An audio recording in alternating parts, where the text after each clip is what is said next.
মাঘের শীতে কাঁপছে দেশ। তাপমাত্রার পারদ আবারও নিম্নমুখী। কুয়াশায় আচ্ছন্ন চারপাশ, অনুভূত হচ্ছে তীব্র শীত। এতে ছন্দপতন ঘটছে জনজীবনের।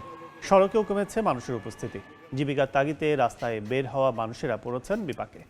রাস্তার পাশে খড়কুটায় আগুন জ্বেলে উষ্ণ হওয়ার চেষ্টা করেন কেউ কেউ। এদিকে শীতের সঙ্গে পাল্লা দিয়ে বাড়ছে জ্বর, সর্দি, কাশি সহ ঠান্ডাজনিত নানা রোগ। হাসপাতালে বাড়তি রোগীর চাপ সামলাতে হিমশিম খাচ্ছে কর্তৃপক্ষ।